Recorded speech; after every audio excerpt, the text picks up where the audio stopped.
Hello and welcome back to Xenoblade Chronicles 2, where today we are going to keep moving on here. We just got Topple on Anchor Shot, which is nice.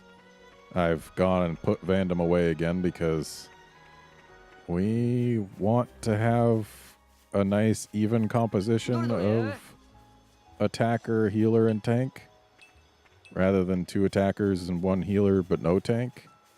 Having a tank is nice. Like someone who's durable and can take the hits and lets me hang out at the side or behind instead of in front. Because when I'm in front, I can't do much.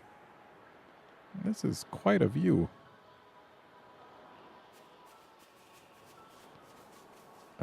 Where did we come from and where are we going? We came from that away. And we're going that away. Got it.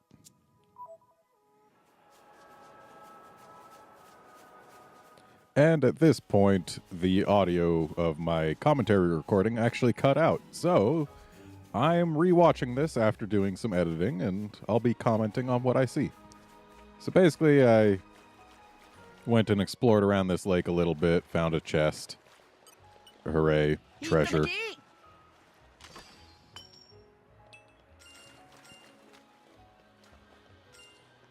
And then we keep on exploring. 何が出るかなと。お魚さんには目がないんですよね。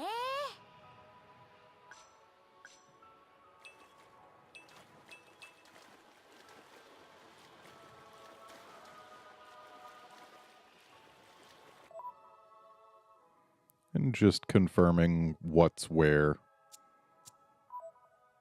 I did end up exploring over this way, because I saw that there's a cave here. And then we slide.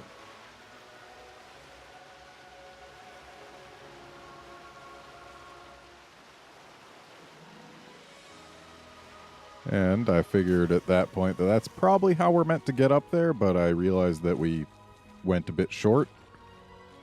And I had actually tried pressing the jump button before getting to the end there, and I noticed that I didn't jump, but I learn in a later episode, I think, that I had just pressed the jump button a little too late. So yeah, we end up fighting this Blanche because it was guarding a collection point. Now that I can actually just look at this thing without needing to care about my attacks and whatnot, definitely an interesting creature design.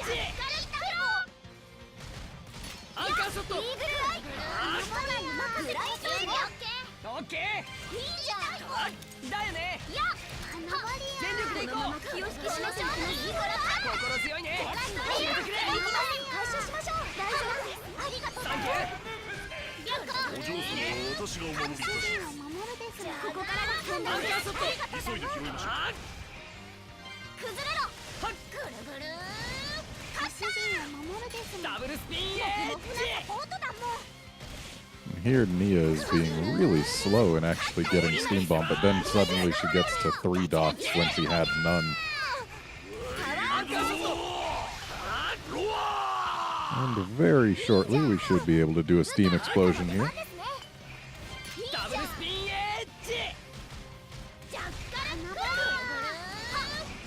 And at this point I was like, wait, why can't I use it?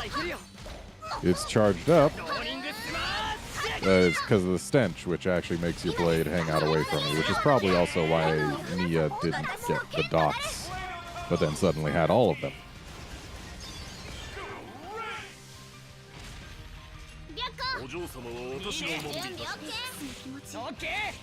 Yeah. Steam Explosion's good stuff.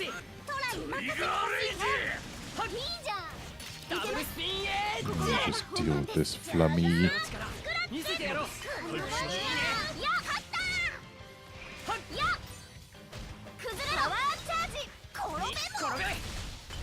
And we would have had a chance to actually use the topple on anchor shot there if Tora hadn't gotten the topple first.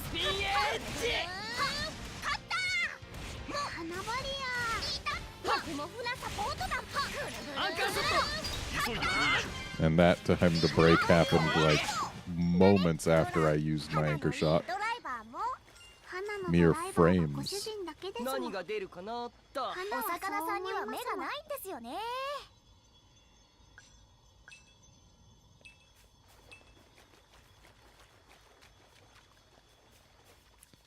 So at this point, I get my bearings and then realize, hey, wait, we've got a landmark that we can go to.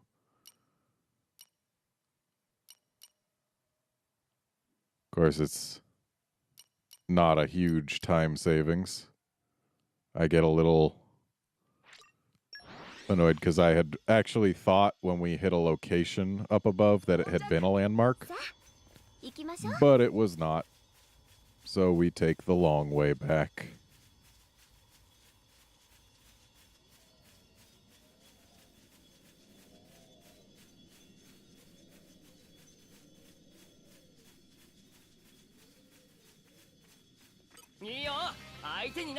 And things try to aggro to us, but I just ignore them. Because it turns out if you just ignore these things, you don't end up spending like 20 minutes fighting them. Which is nice, especially in the case of the Wolf, who just love to call their friends. And then we get that for having walked far enough. And I checked out what it was, and then we get here, and... yeah. So here there's some lizards that like to aggro, but... I figure we don't really need to see the lizard fights. They're the same as any other fights.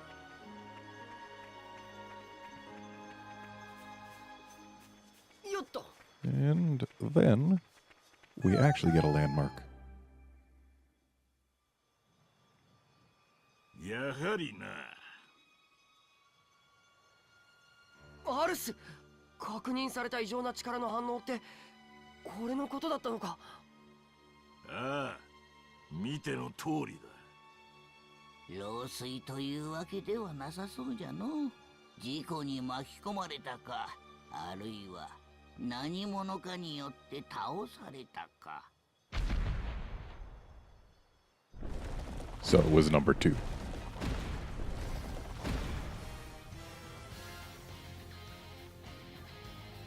大物だ。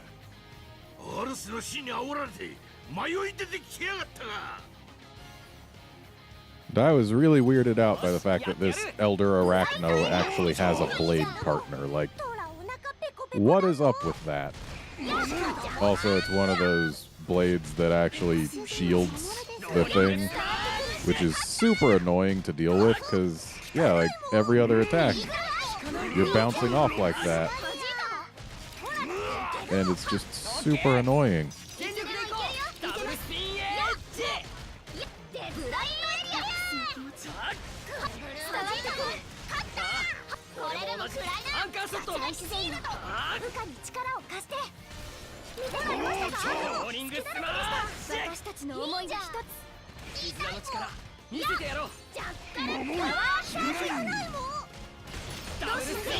And the fact that it can also bounce us off during double spin edge is annoying.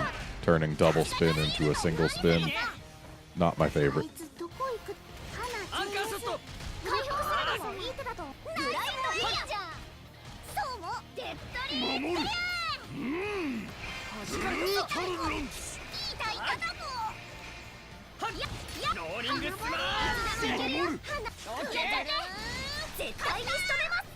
And the fact that Neo was able to build up to her level 3 before Tora could go from level 2 to level 3 is a little sad.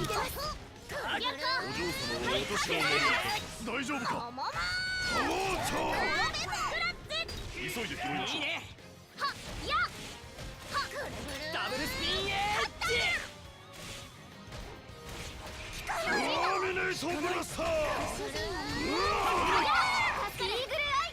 イ。いいね。もうヒーリングハイロー。大丈夫だぞ。危険です。ウカのドラゴンね。 And then Nia changed over to Nim, which made it so that we couldn't possibly get the steam bomb, which was a little annoying. Especially because at this point in the game we don't yet have the ability to build up from nothing to level 3 within the time required here. It's a little unfortunate, but later on, I recorded to like episode 38 by now, it's definitely much easier to just even alone get a full level 3 driver, or a level 3 blade combo rather.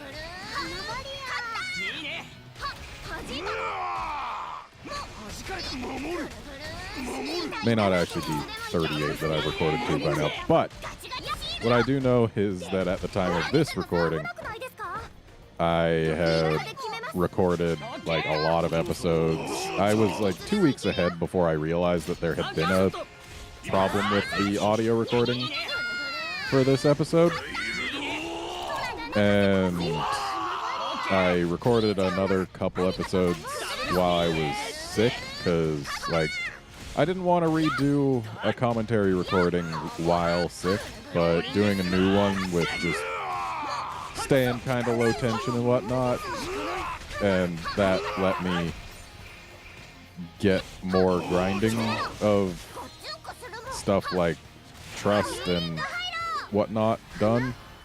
I figured that would be more preferable than doing replacement commentary while sick. But either way, we kill this thing. Hooray!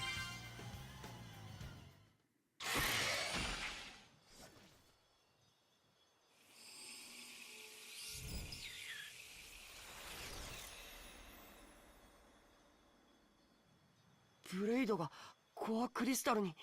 モンスターがブレイドと同調していたんですね。トラは同調できなかったのに、モンスターのくせにずるいもん。でも今は花がいるですもん。花。これがドライバーを失ったブレイドの姿さ。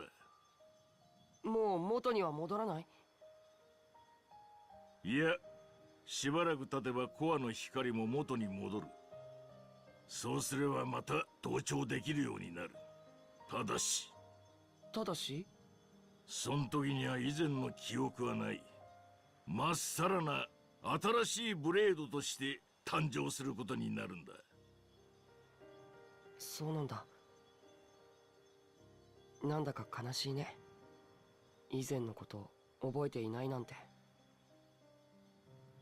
覚えているからこそ辛いこと苦しいことってあると思います。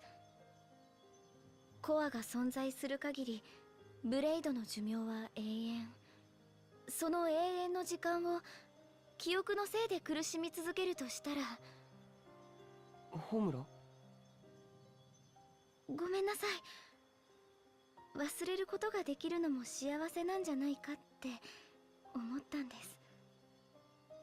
さあ、本来の目的を達成しまおう。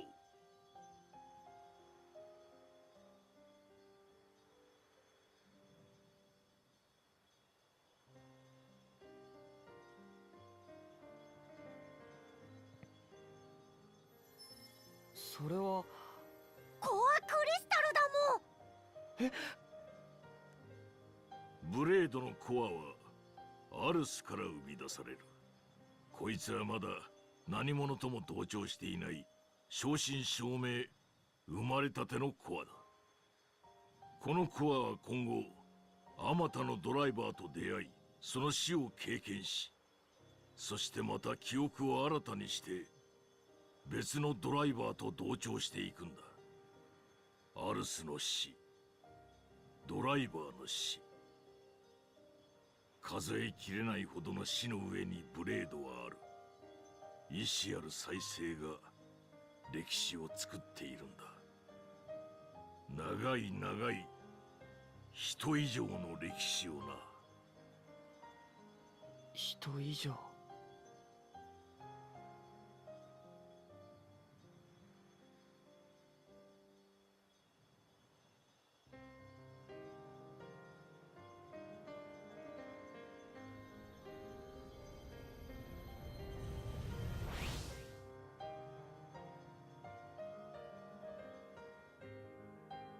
ホムラは出会った時からあの姿だった。ホムラのドライバーはまだどこかで生きているんだろうか。それとも。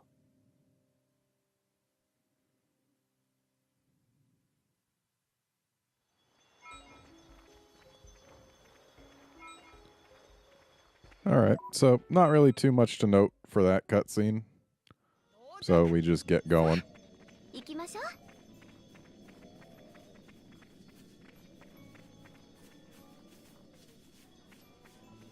Certainly interesting that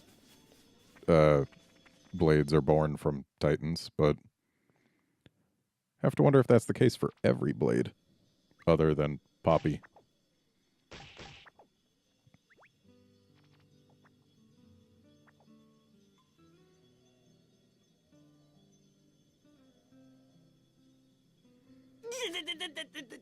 ほら、動かないで。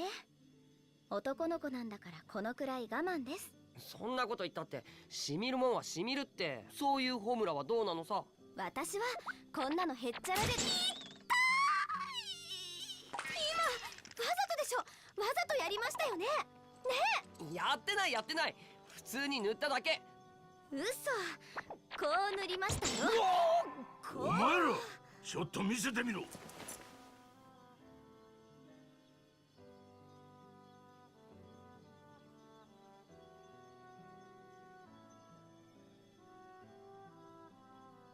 なんてこった。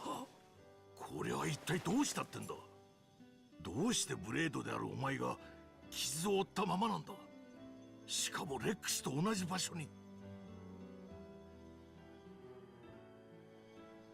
信じられん。そんなことってあるのか。でも事実。ただのアクセサリーかと思ってたぜ。んなわけあるかっての。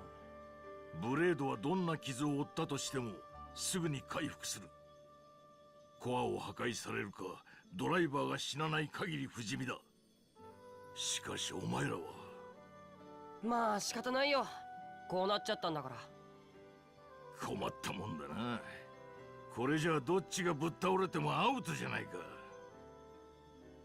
一人前のドライバーはブレイドを守るんだろ。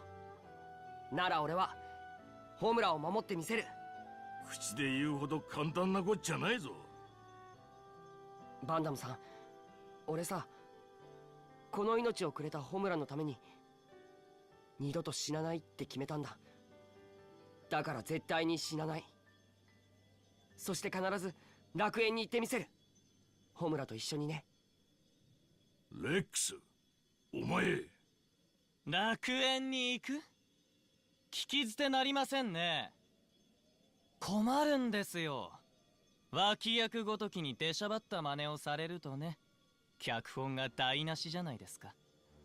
義経。裏切り者に名前を呼ばれる覚えはありませんよ。裏切り者、裏切り者。ミヤちゃんってばとんだ悪女だったってわけだ。私は裏切ってなんかない。ならなぜそこに？そこがあなたの居場所とでも。私は。おい、あいつは何者だ？多分ホムラを狙ってるイーラって連中だ。イーラだと？義経、あんたなんだってここに。そりゃあそこの天の聖杯ですよ。主演女優の姿くらい見ておきたいじゃないですか。真の差し金かい？ご明察。ああ、そうそう。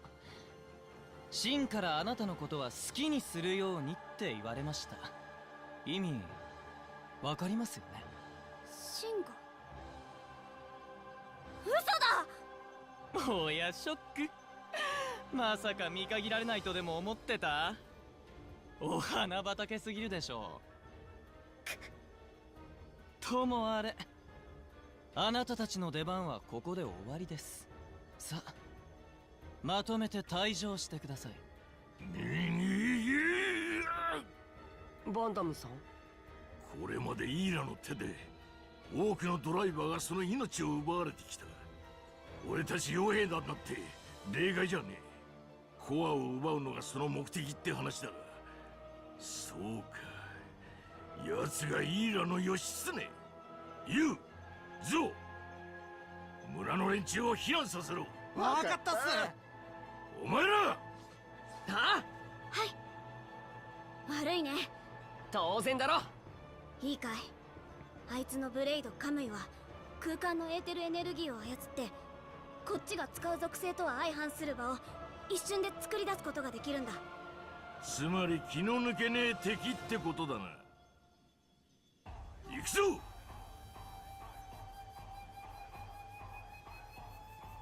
Alright, so for that last cutscene, there's really only one major thing to note. Also, a tutorial. So yeah, it's finally letting us use chain attacks, which is nice. Like, I had tried to use them on multiple occasions before, and I had been pressing the plus button, but it never did anything. So we literally had to get to this point in the game before it would even let us use the plus button in combat.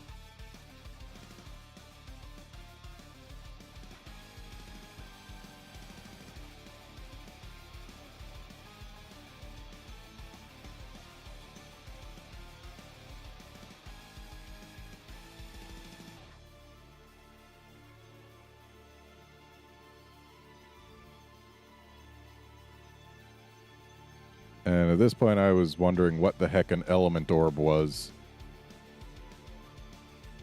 But, hey, we can smash them. I have since learned what an element orb is and how they're applied.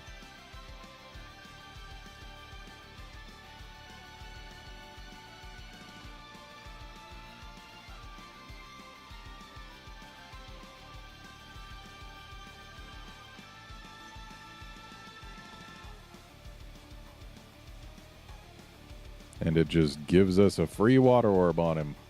Because why not, I guess.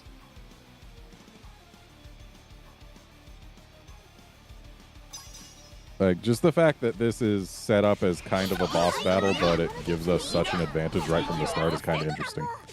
But yeah, during that last cutscene, there was a little bit of sexism that got polished away. It's not the first time it's happened in this game. Basically, where Pyra had said, "You're a salvager, aren't you? You should be used to things like this." In the Japanese, it was, "You're a boy, aren't you?" So, like, this kind of thing should be nothing to you. So, yeah, it's just a little... There's been a few things like that where, like, they make a big deal about Rex being male rather than him being a salvager, and that should be why he's strong. So, yeah. I honestly don't mind stuff like that getting taken away, because, I mean, really, it doesn't add anything. But, like, if there is some other reason that the character should be able to withstand things, like, hey, yeah, he is a salvager. He spends a lot of time in the depths of the Cloud Sea, under intense pressure. Like, that's got to be worth something, right?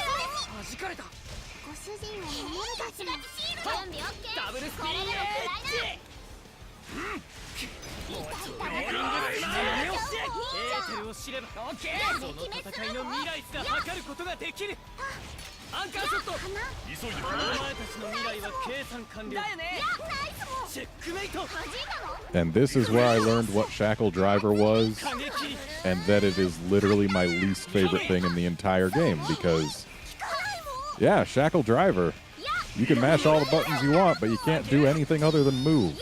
It is literally a debuff that says, hey, how about you just don't play the game for a little while? Also, with Burning Sword, I routinely miss the second button prompt, because sometimes I forget that level 4 and level 3 have different button prompts. And other times, it's just the fact that the second one is such a slower prompt than the first. And here's more Shackle Driver, not Sackle. And yeah, I hate Shackle Driver. It's the worst. I prefer debuffs that let me continue to play the game.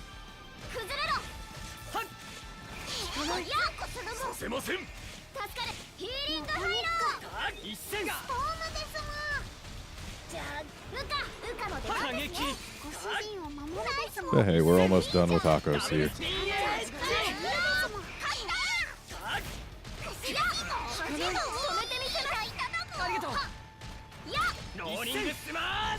And there we go. 脚本通りに動いてもらわないと困りますよ。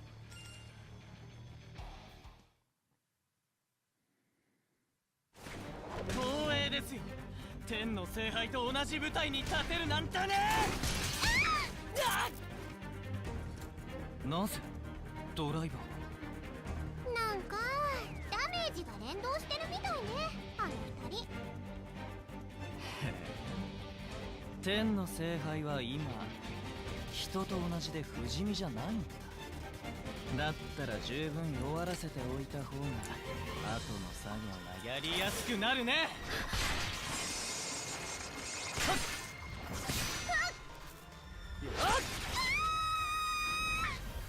ホムラ！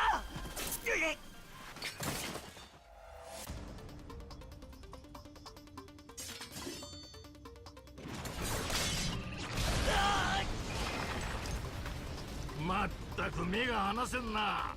お前たち二人からは。バンダムさん、こういう敵にはこんな戦い方もある。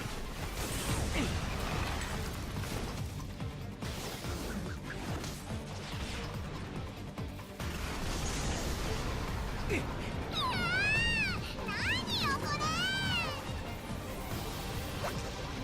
ーテルの流れが乱された。これじゃ総販馬が作れない。案外脆かったな、貴様の技。はあ！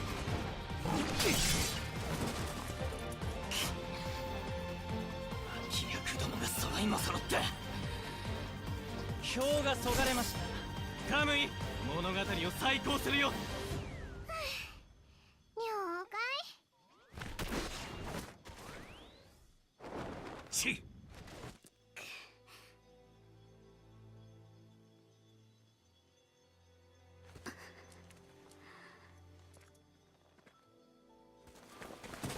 ホムラ、ホムラ、ホムラ。 So that was yet another case of the game having us win a battle, but then the cutscene immediately following, the enemies have the advantage.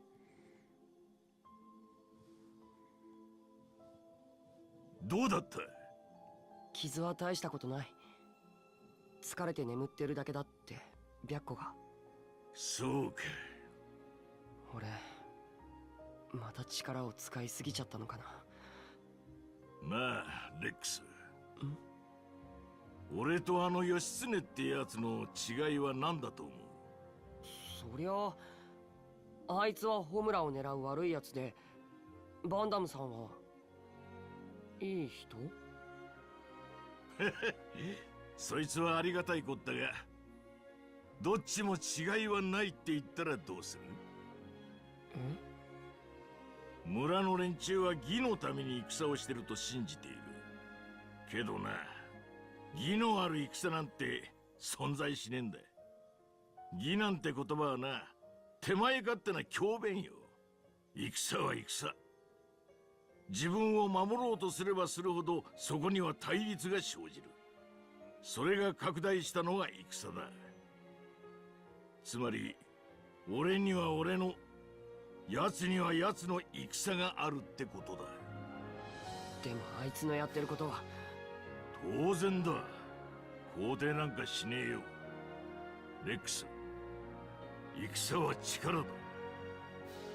だが力はそれを使う者の心の形でいかようにも変化する。力を恐れ守ることを放棄しちまったらそこで終わりだ。何が正しくて何が間違ってるかなんて誰にも決められねえ。ならとことんお前の大事なものを守れ。大事なもの？それがお前の戦だ。俺の戦。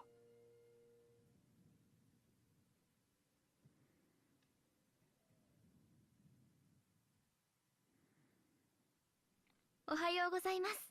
ホムラ、もういいの？はい、たっぷり寝ましたから。そっか、よかった。それよりニアがレックスに話があるって。ニアが？さあ、レックスに話して。あのさ、レックス、ちょっと付き合ってほしいんだ。付き合うってどこへ？バンダムんとこ。義経たちとのことさ、ちゃんと話しときたくって。ああ、それいいよ、俺でよければ。助かるよ。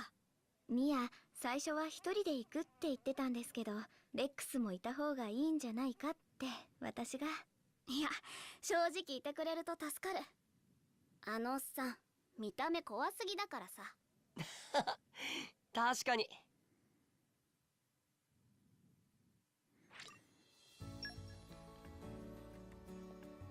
So yeah, what was actually said there was just he looks scary. So yeah.